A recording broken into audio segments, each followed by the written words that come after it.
Good afternoon, everyone. This is Woody Collins, and this is another episode of Talking About the Congo. And we are just about ready to get started. We have an exciting subject that's kind of a little different for that I've been thinking about today, but I felt that it was worthwhile to talk about, and that is the effect of electric car batteries on Congo. We know, or you may not know, so this is going to be a kind of awareness for everybody. And I hope that it starts the conversation to make some changes in the Congo. I believe that the changes need to be made in the Congo, and that's with international pressure from both the car industries that uses electric car batteries and also use the cobalt that come from the Congo. So that's where we're going to be heading from. And let me just check one thing here and make sure that I am going, uh, everything is going okay. Yep, everything is going okay. I just wanted to make sure because I was someplace else. Okay, I even got notes prepared for this discussion. Okay, the article that I read, it was in the Daily News and it came out yesterday. And then when I went back and looked through some of the daily article, went to the daily, uh, did a search on the Daily uh, Mail. Uh, the Daily Mail had published a number of articles over the last week, the last 5 days, and they were talking about, I guess, the impending decision to go uh, all electric by 2030. And so the article yesterday on the 20th was where the Daily News talked about what effect that is going to have on the Congo. I put that in the comments on both Facebook and also, so all the Facebook folks should be able to see that. But I think what I will do now and see if I can do it. I can't post that into there right now. But what I do, but it is available and it's a short article. But let me cover some of the highlights of it that drove me to thinking about this whole idea of what's the effect on cobalt. The article starts off talking about this young boy, and he was only 11 years old, and he was toting a 30-pound bag of cobalt up the hill, and then he had to carry that maybe an hour or so to the Chinese traders who were collecting it, and he got paid somewhere in the neighborhood of $1 a day or a couple of bucks a day for doing all that hard work, maybe 6 hours a day, which they're covering uh, another kid. And immediately I thought about, oh wow, 30 pounds, you know, of a bag of cobalt. And then when I thought about it a little bit, I thought about the girls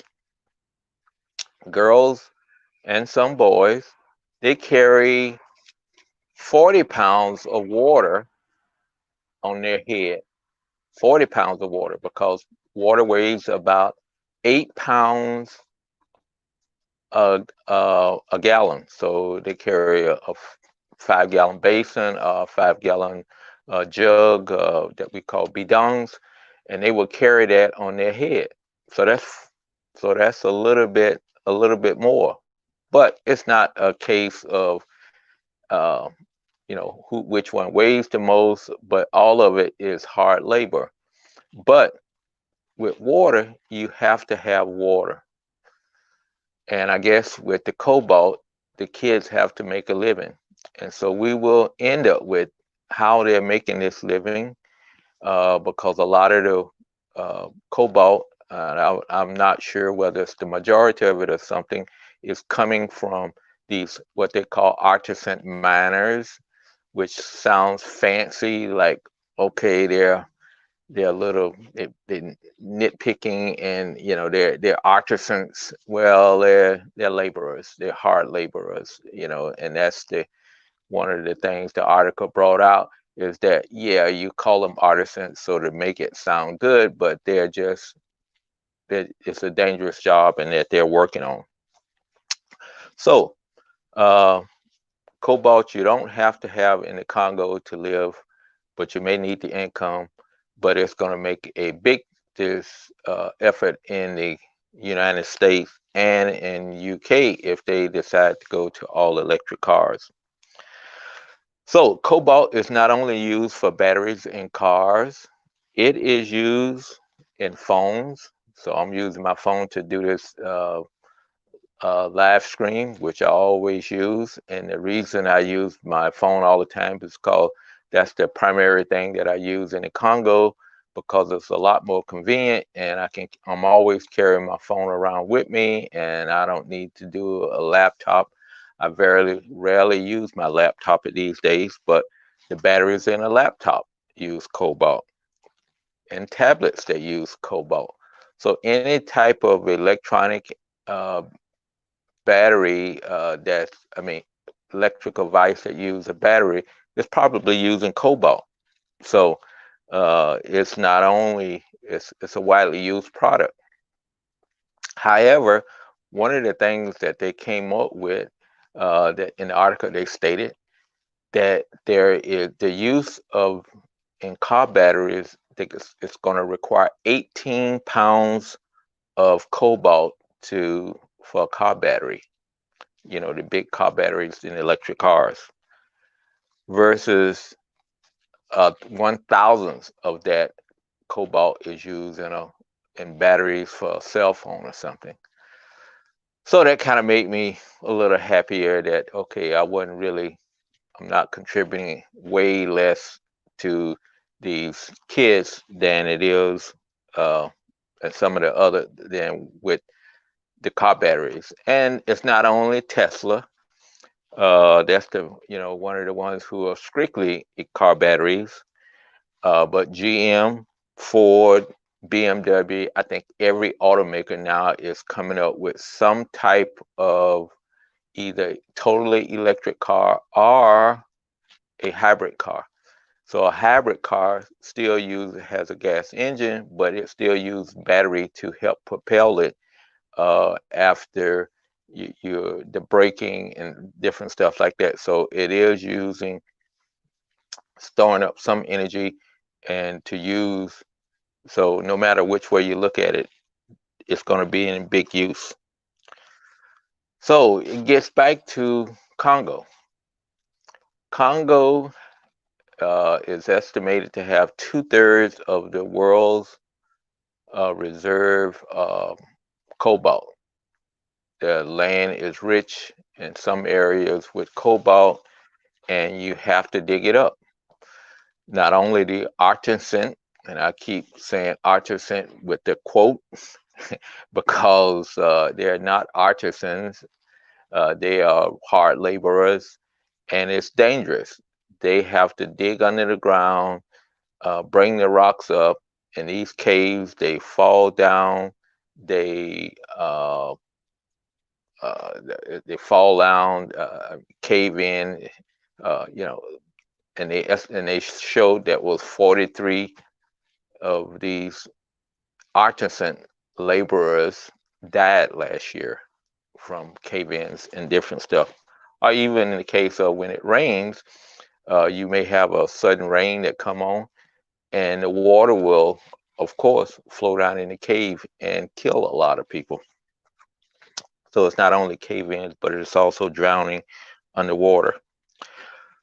But the bottom line, no matter what you look at, is cobalt is a two-edged sword.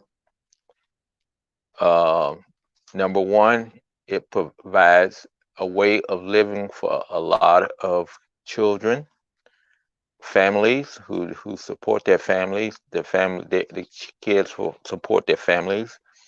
I mean, and it also, if that was to go away, and some of like Tesla and some of the other companies have said, oh, well, we're going to stop using cobalt. We're going to start using something else. And so they have looked at using different minerals. Phosphate was one of them. And also, they had also looked at mining cobalt from under uh, in the ocean seabed. So all of it has negative effects. Whether you switch to something else, it's going to knock the Congolese out of work.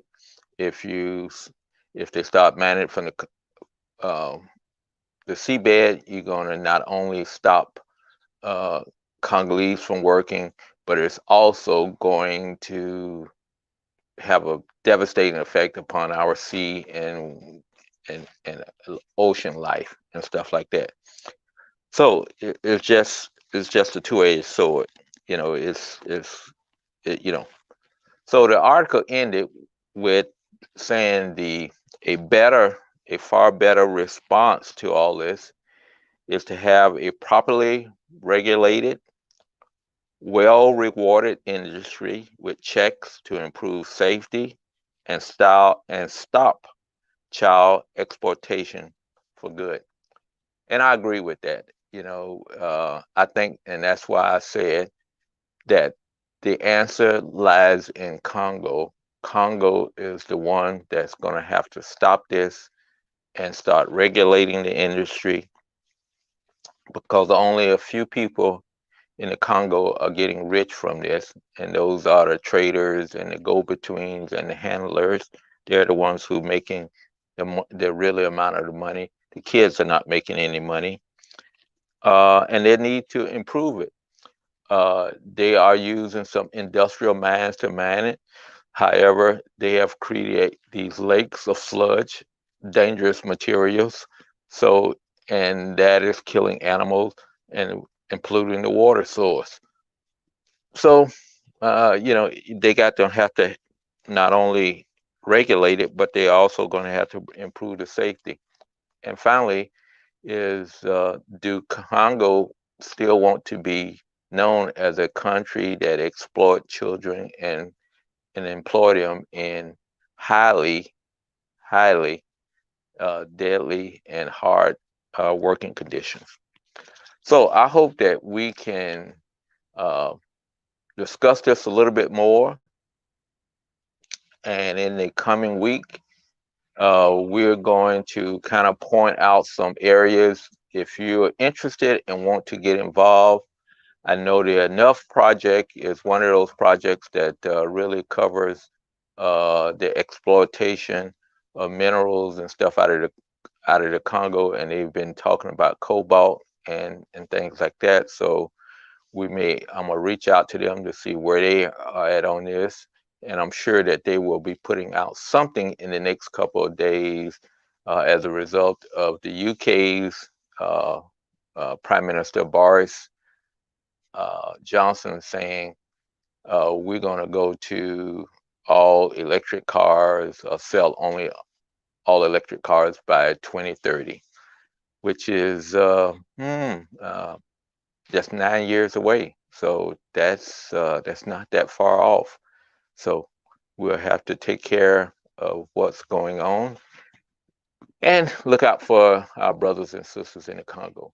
So I'd like to thank you all for coming on, and thank you all for catching us on the replay. We appreciate it, and we will talk to you tomorrow.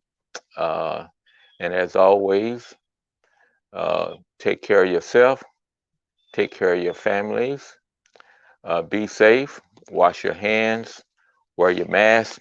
My mask is in the house.